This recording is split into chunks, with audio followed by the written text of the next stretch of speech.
Hi friends, ಎಲ್ಲರಿಗೂ ನನ್ನ YouTube ಚಾನಲ್ಗೆ ಸುಸ್ವಾಗತ. ಇವತ್ತಿನ ವಿಡಿಯೋದಲ್ಲಿ ತೋಳಲ್ಲಿ ಯಾವ ರೀತಿಯಾಗಿ ಡಿಸೈನ್ನ ಸಿಂಪಲ್ಲಾಗಿ ಹಾಗೆ ಪಟ್ ಅಂತೇಳಿ ರೆಡಿ ಮಾಡ್ಬೋದು ಅನ್ನೋದನ್ನು ತೋರಿಸ್ಕೊಡ್ತಾ ಇದ್ದೀನಿ. ಈಗ ನಾನು ಲೈನಿಂಗಲ್ಲಿ ಕಟ್ ಮಾಡ್ಕೊಂಡಿದ್ದೀನಿ ತೋಳಿನ ಡಿಸೈನು. ಇದು ಉದ್ದ ಬರುತ್ತೆ, ಉದ್ದ ತೋಳು, ಪುಗ್ಗ ಏನೂ ಇಲ್ಲ, ಸಿಂಪಲ್ಲಾಗಿ ಉದ್ದ ತೋಳು. ಡಿಸೈನ್ನ ನಾನು ಲೈನಿಂಗಲ್ಲಿ ಕಟ್ ಮಾಡ್ಕೊಂಡಿದ್ದೀನಿ. ಲೈನಿಂಗ್ನಲ್ಲಿ ಕಟ್ ಮಾಡಿಕೊಂಡು ಬ್ಲೌಸ್ ಮೇಲೆ ಇಟ್ಬಿಟ್ಟು ಈಗ ಒಂದು ಸ್ಟಿಚ್ ಹಾಕೊಂಬರ್ಬೇಕು. ಸ್ಟಿಚ್ ಹಾಕೊಂಬಂದರೆ ಈಸಿ ಆಗುತ್ತೆ. ಈಗ ನಾವು ಎಲ್ಲೆಲ್ಲಿ ಡಿಸೈನ್ ಕಟ್ ಮಾಡ್ಕೊಂಡಿದ್ದೀವಿ ಅಲ್ಲಿ ತುದಿಗೆ ಒಂದು ಸ್ಟಿಚ್ ಹಾಕೊಂಬರಬೇಕು. ಈ ರೀತಿ ಮಾಡೋದ್ರಿಂದ ತುಂಬಾ ಸುಲಭವಾಗಿರುತ್ತೆ ಡಿಸೈನ್ ಕೂಡ. ನಾನಿಲ್ಲಿ ಮಧ್ಯದಲ್ಲಿ ಚೌಕಾಕಾರವಾಗಿ ಒಂದು ಡಿಸೈನ್ನ ಮಾಡಿದ್ದೀನಿ. ಹಾಗೆ ತುದಿಲಿ ಸ್ವಲ್ಪ ತ್ರಿಕೋನ ಶೇಪಲ್ಲಿ ಗ್ಯಾಪನ್ನು ಕೊಟ್ಟಿದ್ದೀನಿ ತುದಿಲಿ. ತುಂಬ ಚೆನ್ನಾಗಿ ಬರುತ್ತೆ ಇದು ಡಿಸೈನು, ತೋಳಿಗೆ ತುಂಬ ಚೆನ್ನಾಗಿ ಕಾಣಿಸುತ್ತೆ. ಇದನ್ನು ರೆಡಿ ಮಾಡಿದಾಗ ಮತ್ತು ಅದ್ರ ಮೇಲೆ ಡಿಸೈನ್ ಮಾಡಿದಾಗ ತುಂಬಾ ಚೆನ್ನಾಗಿ ಕಾಣಿಸ್ತು. ಸ್ಟಾರ್ಟಿಂಗ್ ಈ ರೀತಿ ನಾನು ಯಾವ ರೀತಿ ಹೊಲಿಗೆ ಹಾಕ್ತಾಯಿದ್ದೀನಿ ಅದೇ ರೀತಿ ಹಾಕೊಂಬನ್ನಿ. ಈ ರೀತಿ ಹಾಕೋದ್ರಿಂದ ತುಂಬ ಸರಳವಾಗಿ ಆಗುತ್ತೆ ಡಿಸೈನು. ಯಾವುದೇ ಡಿಸೈನ್ ನೋಡಿದ ತಕ್ಷಣ ಕಷ್ಟ ಅನ್ನಿಸ್ಬೋದು, ಆದರೆ ನಾವು ಅದನ್ನು ಯಾವ ರೀತಿಯಾಗಿ ಸ್ಟಿಚ್ ಮಾಡಬೇಕು ಅನ್ನೋದನ್ನು ಅರಿತುಕೊಂಡ್ರೆ ನಮ್ಮ ಡಿಸೈನ್ ಕೂಡ ಸಿಂಪಲ್ಲಾಗಿ ಸರಳವಾಗಿ ನಾವು ಬೇಗನೆ ಹೊಲಿಬೋದು. ಈಗ ಸ್ಟಿಚ್ ಹಾಕೊಂಡು ಬಂದಮೇಲೆ ನಾನಲ್ಲಿ ತುದಿ ಕಟ್ ಮಾಡಬೇಕಲ್ಲ, ಅದಿಷ್ಟನ್ನು ಕಟ್ ಮಾಡ್ತಾಯಿದ್ದೀನಿ. ಹಾಗೆ ಇಲ್ಲಿ ಅದನ್ನು ಕಟ್ ಮಾಡ್ಕೊಳ್ಳಿ. ಅದನ್ನು ಕಟ್ ಮಾಡ್ಕೊಂಡಾಗ ಮಾತ್ರ ಅಲ್ಲಿ ನಮಗೆ ಸರಳವಾಗಿ ಡಿಸೈನನ್ನು ಹೊಲಿಸಾಕೋದಕ್ಕೆ ಬರುತ್ತೆ. ಇಲ್ಲಾಂದರೆ ತುಂಬ ಕಷ್ಟ ಆಗುತ್ತೆ. ನಾವು ಅದನ್ನು ಕಟ್ ಮಾಡಿಬಿಟ್ಟು ಆಮೇಲೆ ಲಾಸ್ಟಲ್ಲಿ ಎಲ್ಲ ಆದಮೇಲೆ ಜೇಂಟ್ ಮಾಡಿಬಿಟ್ಟು ಅದಕ್ಕೆ ಬೀಡ್ಸ್ ಅಥವಾ ಏನಾದರೂ ನಾವು ಹಚ್ಬೋದು, ತೊಂದರೆ ಏನಿಲ್ಲ. ಆಮೇಲೆ ಬೇಕಿದ್ರೆ ಜೆಂಟ್ ಮಾಡ್ಕೋಬೋದು ನಾವು. ಈ ರೀತಿಯಾಗಿ ನಾವು ಹೆಂಗಪ್ಪ ಇಲ್ಲೂ ಗ್ಯಾಪ್ ಕೊಡಬೇಕು, ಇಲ್ಲೂ ಗ್ಯಾಪ್ ಕೊಡಬೇಕು, ಯಾವ ರೀತಿ ಮಾಡಬೇಕು ಅಂತ ಯೋಚನೆ ಮಾಡೋದು ಬೇಡ. ಈ ರೀತಿಯಾಗಿ ಕಟ್ ಮಾಡ್ಕೊಂಬಿಟ್ರೆ ಸರಳವಾಗಿ ನಾವು ಡಿಸೈನ್ ಹೊಲಿಸಿ ಹಾಕ್ಬೋದು. ಅದನ್ನು ಚೆನ್ನಾಗಿ ಕಾಣಿಸುತ್ತೆ. ಸ್ಟಿಚ್ ಹಾಕೊಂಡು ಬಂದಮೇಲೆ ಅದು ಎಲ್ಲದಕ್ಕೂ ಒಂದೊಂದು ಸ್ವಲ್ಪ ಕಟ್ ಮಾಡಿದರೆ ಅದು ಬಟ್ಟೆ ಹೊಲಿಸಿ ಹಾಕೊಂಡಾಗ ನೀಟಾಗಿ ಬರುತ್ತೆ ಡಿಸೈನು. ಎಲ್ಲೂ ಕೂಡ ಜೋಡು ಬೀಳಲ್ಲ ಅಥವಾ ಮುದುಡಿ ಅನಿಸಲ್ಲ, ಏನಿಲ್ಲ, ನೀಟಾಗಿ ಬರುತ್ತೆ ನೋಡಿ. ಈಗ ನಾನು ಆಲ್ರೆಡಿ ಹಾಕಿದ್ದೀನಿ. ಈಗ ಇಲ್ಲಿಂದ ಇಲ್ಲಿಗೆ ನಾನು ತೋರಿಸೋ ರೀತಿಯಲ್ಲಿ ಸ್ಟಿಚ್ಚು ಹಾಕೊಂಬನ್ನಿ. ಇಲ್ಲಿ ಬೇರೆ ಕಲರ್ ಇದೆ ಸ್ಟಿಚ್ ಹಾಕೋದಕ್ಕೆ. ತುದಿಗೆ ಇಲ್ಲಿ ಹಾಕ್ತಿದ್ದೀನಿ ನೋಡ್ರಿ, ಇದು ಒಂದು ಕಲರ್ ಇದೆ.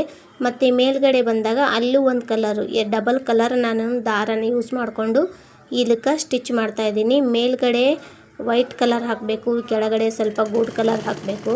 ಈ ರೀತಿ ಬ್ಲೌಸ್ನಲ್ಲಿ ಈ ರೀತಿ ಕಲರ್ ಇದ್ದರೆ ಅದೇ ತಕ್ಕಂತೆ ಕಲರನ್ನು ಹಾಕಿ, ಒಂದೇ ಕಲರನ್ನು ಹಾಕಿ ಸ್ಟಿಚ್ ಮಾಡೋಕ್ಕೆ ಹೋಗಬೇಡಿ. ನೀವು ಲೇಸ್ ಏನಾದರೂ ಹಚ್ತೀನಿ ಅಂದರೆ ಪರವಾಗಿಲ್ಲ, ನಡೆಯುತ್ತೆ. ಅದೇ ಕಲರ್ ಹಾಕಿ, ಲೇಸ್ ಏನೂ ಹಚ್ಚೋದಿಲ್ಲ ಅಂದರೆ ಆ್ಯಸ್ ಇಟ್ ಈಸ್ ಅದು ಯಾವ ಕಲರ್ ಇರುತ್ತೆ ಅದೇ ಕಲರನ್ನು ದಾರ ತೊಗೊಂಡು ಸ್ಟಿಚ್ ಹಾಕೊಂಬರ್ಬೇಕು. ಈಗ ಗೋಲ್ಡ್ ಕಲರ್ ಇಲ್ಲಿ ಸ್ಟಿಚ್ ಹಾಕಿದ್ದೀನಿ, ಮೇಲ್ಗಡೆ ವೈಟ್ ಕಲರಿಂದ ಸ್ಟಿಚ್ ಹಾಕೋಬೇಕು. ಈಗ ಗೋಲ್ಡ್ ಕಲರ್ ಕೂಡ ಕೆಳಗಡೆನೂ ಸ್ಟಿಚ್ ಮಾಡಬೇಕು. ಎರಡೂ ಕಡೆಯಿಂದನೂ ಗೋಲ್ಡ್ ಕಲರ್ ದಾರದಿಂದ ಸ್ಟಿಚ್ ಹಾಕ್ಕೊಂಬಿಟ್ಟು ನಂತರ ವೈಟ್ ಕಲರಿಂದ ನಾನು ಇಲ್ಲಿ ಸ್ಟಿಚ್ ಹಾಕ್ಕೊತೀನಿ. ನಾವು ಯಾವ ರೀತಿ ಹಾಕ್ತಾಯಿದ್ದೀನಿ ಅದೇ ರೀತಿನಲ್ಲಿ ಹಾಕಿ. ಡಿಸೈನು ನೋಡೋದಕ್ಕೆ ಕಷ್ಟ ಅನಿಸುತ್ತೆ, ಆದರೆ ನಾವು ಹೊಲಿತಾ ಅದು ನಮಗೆ ಈಸಿ ಆಗುತ್ತೆ. ನಾವು ನೋಡಿದ ತಕ್ಷಣ ಬೇಡಪ್ಪ ನನಗಿದು ಟಫ್ ಆಗುತ್ತೆ ಅಂತೇಳಿ ಬಿಟ್ಟುಬಿಡ್ತೀವಿ. ಆದರೆ ಬಿಡೋಕ್ಕೆ ಹೋಗಬೇಡಿ, ಒಂದು ಸರ್ತಿ ಟ್ರೈ ಮಾಡಿ, ಆಮೇಲೆ ಅದು ನಿಮಗೆ ಈಸಿ ಅನಿಸುತ್ತೆ. ನಾನು ಕೂಡ ಈ ರೀತಿ ನನಗೂ ಕೂಡ ಈ ರೀತಿ ಡಿಸೈನ್ಸ್ಗಳು ನೋಡಿದ ತಕ್ಷಣವೇ ಬೇಡಪ್ಪ ಅನ್ನಿಸ್ಬಿಡ್ತಿತ್ತು. ಆದರೆ ಕಸ್ಟಮರು ನನಗೆ ಹಿಂಗೆ ಮಾಡಿಕೊಡ್ರಿ ಅಂತ ಕೇಳಿದಾಗ ಆಗಲ್ಲ ಅಂದೆ, ಟ್ರೈ ಮಾಡ್ತೀನಿ ಅಂತ ಹೇಳ್ಬಿಟ್ಟು ನಾನು ಸಿಂಪಲ್ ಆಗಿರೋವಂಥ ಡಿಸೈನ್ಗಳನ್ನು ಹುಡುಕಿ ಸ್ಟಿಚ್ ಮಾಡ್ತೀನಿ. ಯಾಕಂದರೆ ತುಂಬ ಕಷ್ಟ ಅಂದ್ರೂ ನಾವು ಪರ್ಫೆಕ್ಟಾಗಿ ಟೈಲರಿಂಗ್ ಕ್ಲಾಸ್ ಅಷ್ಟು ಕಲ್ತಿಲ್ಲ. ನಾವು ಮೊಬೈಲನ್ನ ನೋಡಿಕೊಂಡು ಸ್ಟಿಚ್ ಮಾಡೋದನ್ನು ಕಲಿತಾ ಇದ್ದೀವಿ. ನಾನು ಟೈಲರಿಂಗ್ ಕಲ್ತಿದ್ದು ಕೇವಲ 2 ತಿಂಗಳು ಮಾತ್ರ. 2 ತಿಂಗಳಲ್ಲಿ ಒಂದು ತಿಂಗಳು ಬ್ಲೌಸನ್ನು ಕಲ್ತಿದ್ದೀನಿ, ಸಿಂಪಲ್ ಬ್ಲೌಸು. ಮತ್ತು 1 ತಿಂಗಳು ಚೂಡಿದಾರ ಡ್ರೆಸ್ಸನ್ನು ಕಲ್ತ್ಕೊಂಡಿದ್ದೀನಿ. ಅಂಬ್ರೆಲಾ ಡ್ರೆಸ್ಸು, ಅಂಬ್ರೆಲಾ ಫ್ರಾಕು ಇದನ್ನು ಕಲ್ತ್ಕೊಂಡಿದ್ದೀನಿ. ನಾನು ಮೊಬೈಲನ್ನು ನೋಡಿ ಕಲ್ತಿದ್ದೀನಿ. ಹಾಗೆ ಯಾರಾದರೂ ಬ್ಲೌಸ್ ಹೊಲ್ಕೊಂಡ್ರೆ ಆ ಡಿಸೈನನ್ನು ನೋಡಿಬಿಟ್ಟು ಕಲ್ತಿದ್ದೀನಿ.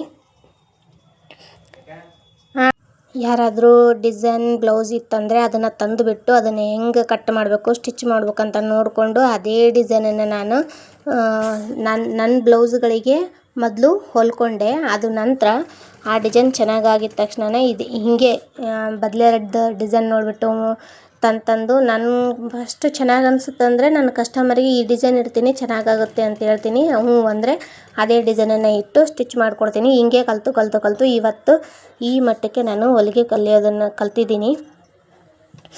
ನಾನು ಸಾವಿರಾರು ರೂಪಾಯಿ ಕೊಟ್ಟು ಯಾವುದೇ ಟೈಲರಿಂಗ್ ಕಲಿತು ಬಂದಿಲ್ಲ.